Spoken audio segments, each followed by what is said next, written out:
Lahan kebun sawit yang terbentang lebih dari 2 hektar ini menjadi penghidupan warga Muara Batang Angkola. Meski terhampar luas, para petani sawit kerap mengalami kendala saat musim tertentu.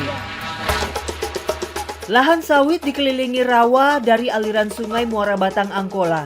Ketika musim hujan tiba, luapan air kerap kali membanjiri kebun yang dapat mengakibatkan gagal panen. Padahal, waktu panen buah sawit terbilang sering, 1 kali dalam 2 pekan. Dalam sekali panen, warga bisa menghasilkan sekitar 500 kg sawit. Kalau orang sini sebutnya itu mendodos untuk mengambil buah sawitnya. Jadi pakai pisau dengan gagang panjang kayak gini yang ujungnya tajam. Kita tancapkan ke sana. Cuma saya belum berhasil nih dapat 1 tandannya. Kayaknya perlu bantuan, Bang.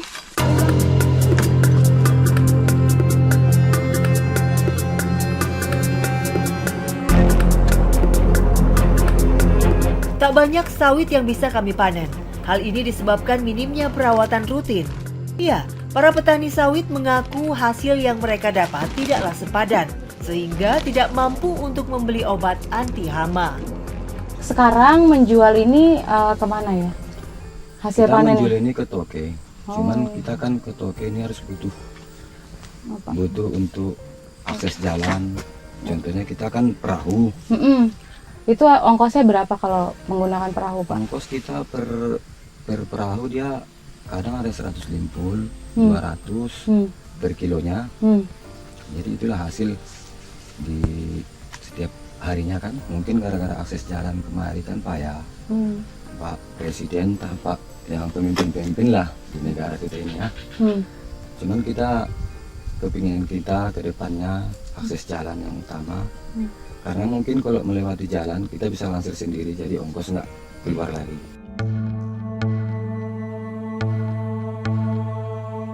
Sawit sebagai komoditas ekspor utama negeri ini rupanya tidak menjamin kehidupan para petani sawit. Setidaknya di pelosok Mandailing Natal, sawit seolah tak ada harganya bagi mereka. Hari ini kami tak mendapat hasil panen maksimal. Hanya sejumlah tandan sawit setara 30 kg yang bisa kami jual.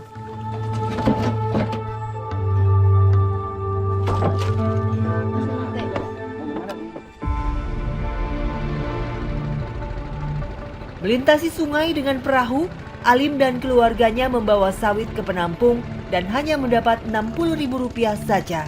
Sungguh ironi.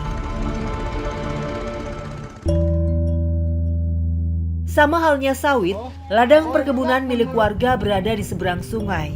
Lagi-lagi, tak adanya akses jembatan menjadi kendala besar yang dirasakan warga. Pepaya menjadi buah-buahan yang mudah ditanam di sini. Nah, jadi ini memang perahunya ini untuk menyeberang ke lahan dari dataran pemukiman warga di sebelah sana. Dan ini kita sudah sampai, sekarang mau turun dari perahu.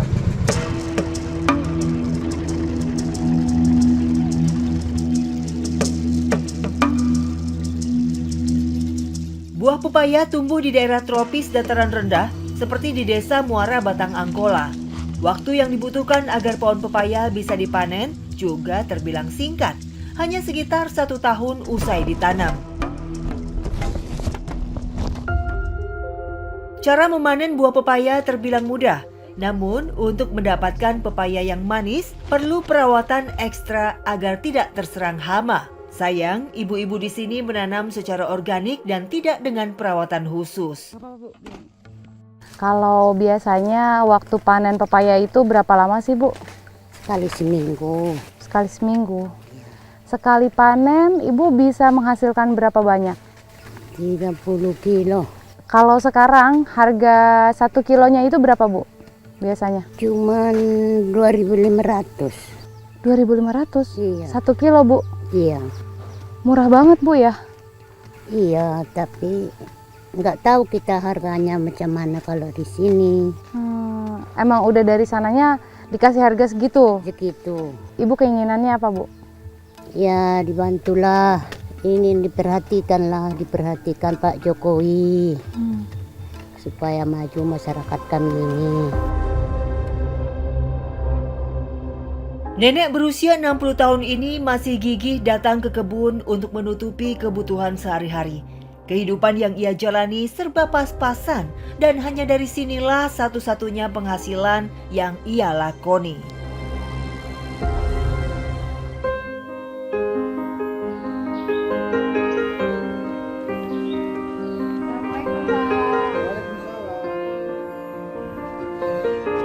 Meski hari ini hasil panen pepaya sangat minim, Nurbaidah dan keluarganya tetap menjual pepaya yang didapat karena kebutuhan mendesak. Hari ini mereka hanya memperoleh Rp15.000 dari 6,5 kg pepaya yang dihasilkan. Sungguh memilukan. Sebenarnya yang diharapkan oleh masyarakat adalah seperti jembatan, karena sulitnya untuk pengangkutan bahan pertanian dari seberang. Namun karena sempitnya lahan pertanian kami, semua sudah dibuat kawasan, jadi kami terhempit oleh lahan tersebut. Sejak dulu sudah menanam, namun kami ketakutan. Pengennya ada sosialisasi dari pihak terkait terhadap masyarakat, mana yang bisa, mana yang tidak bisa. Jadi kalau masyarakat di desa Muara Batang Angkola ini trauma akan menanam.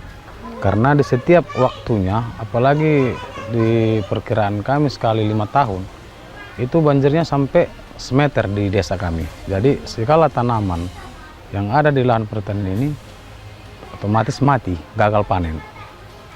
Tak pernah kami panen seutuhnya, Bu. Itulah perkiraan di sini. Sangat memohon kepada pemerintah kabupaten baik provinsi untuk memperhatikan bagaimana cara merubah alur sungai ini untuk menstabilitaskan sungai agar desa kami tidak terdampak banjir.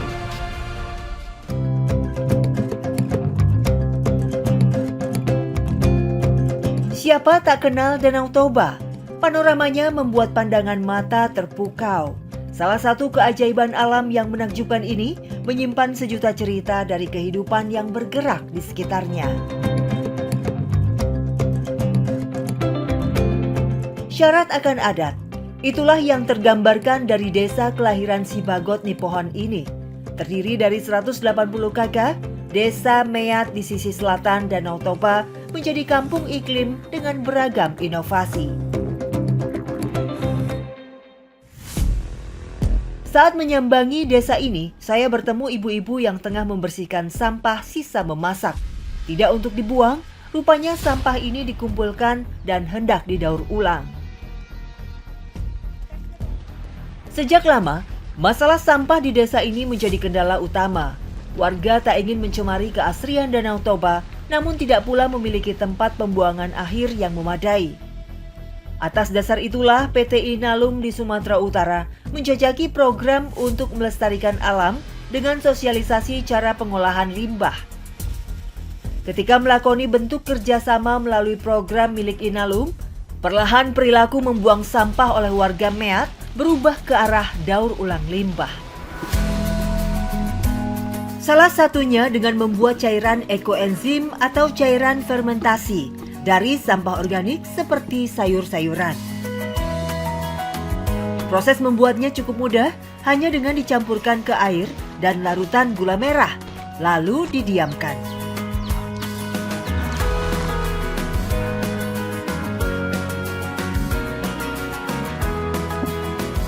Kegunaan air limbah yang difermentasi ini bisa untuk pembunuh hama alami, menyaring udara, bahkan digunakan kembali untuk mencuci piring.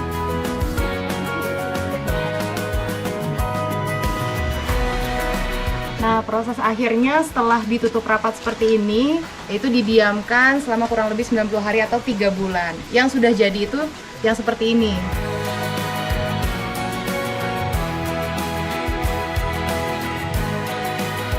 Nah, jadi ekoenzim itu proses fermentasi dari limbah organik. Yang ini setelah disaring, airnya itu bisa digunakan untuk mencuci atau membersihkan air ya Bu ya.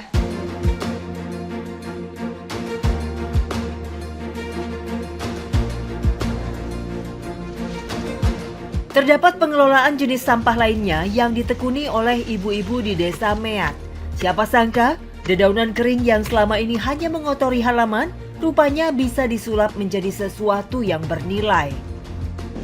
Nah, selain pemanfaatan limbah rumah tangga, limbah lainnya juga digunakan untuk bikin briket arang seperti ini. Jadi dari daun-daunan kering dibakar, dicampur bahan lainnya, jadi deh briket arang sebagai bahan bakar alternatif.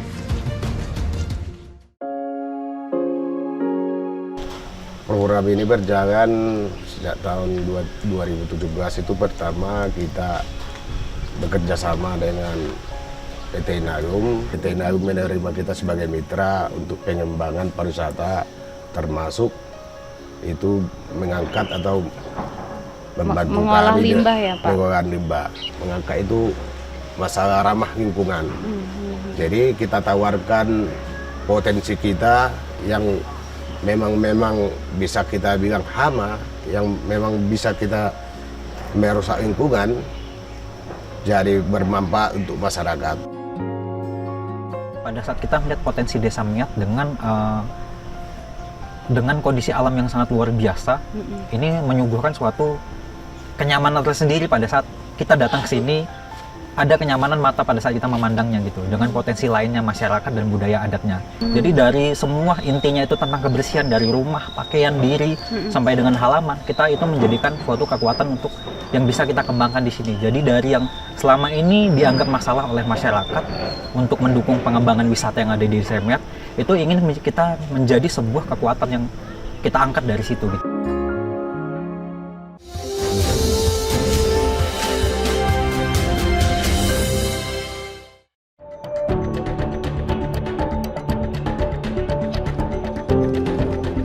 Briket arang digunakan untuk memanggang produk UMKM yang hendak dijual, seperti bakso goreng atau basreng. Hal ini rutin dilakukan ibu-ibu sebagai langkah inovasi dalam mengurangi gas buang sembari melakoni usaha untuk meraup pundi rupiah. Hal ini jadi pemanfaatan limbah yang amat berdampak bagi lingkungan. Anugerah keindahan alam Toba di Desa Meat tetap terjaga, serta menambah nilai ekonomis bagi warga. Assalamualaikum Mamah Dede. Mulai 9 September, ini baru Trans 7.